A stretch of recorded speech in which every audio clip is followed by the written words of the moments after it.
Okay, so you know how you think betting sites must love winners? Like, isn't that the whole point? Beating the odds. Yeah, you definitely think so. It seems obvious. But here's this really weird idea we found.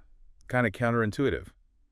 Some online sports books, they don't just dislike winners, they like actually ban them if they win too consistently. It really flips the script on what most people assume, and that's what this deep dive is about, really.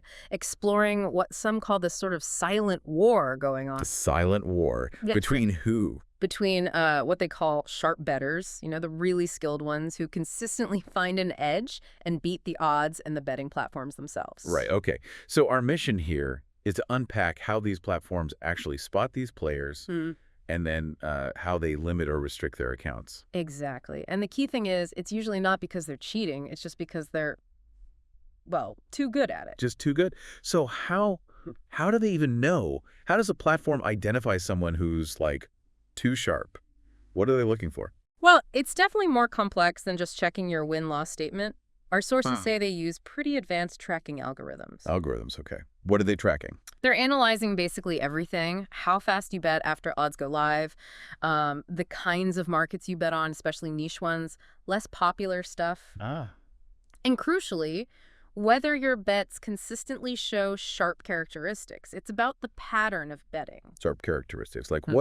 what makes a bet look sharp to a computer program? Is it like betting on odds that then move a lot, suggesting you knew something? That's a big part of it, yeah. They look for signs of value betting, things like consistently getting closing line value, meaning the odds you got were way better than the final odds right before the event started. Okay, so you locked in a good price before the market caught up. Exactly. Or, consistently winning on obscure events, things most people don't watch, where maybe their own odds makers weren't quite as accurate. Right. It shows a calculated approach, not just dumb luck. Okay, so the algorithm flags you. Then what?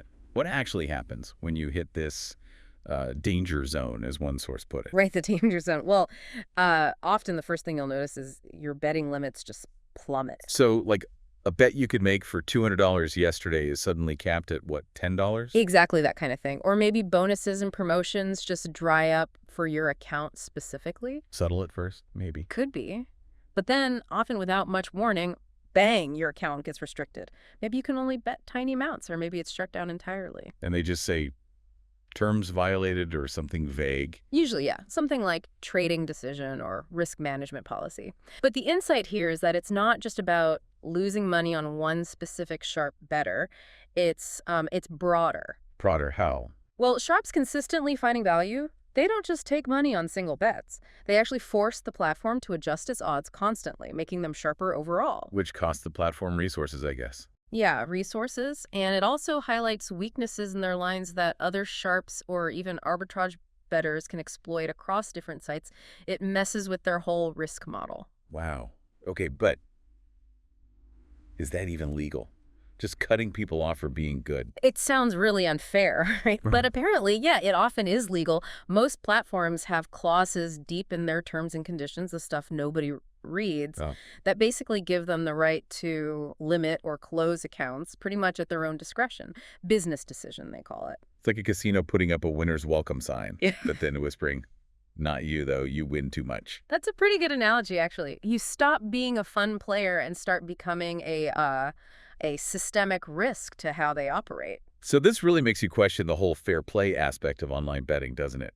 If getting good at the game means you get kicked out. It absolutely does raise serious questions, but it's important to add some perspective here. Our sources are clear. This doesn't happen to your average Joe. The recreational bettor placing a few quid on their favorite team on a Saturday, they're fine. In fact, they're described as the lifeblood of these platforms. They need those casual players. Ah, right. So this is really targeted at the people who treat betting Yeah. almost like a job. Mhm. Super calculated, efficient, precise. Exactly. The ones trying to make consistent profit, treating it like a business. For them, the old saying, the house always wins, takes on a different meaning.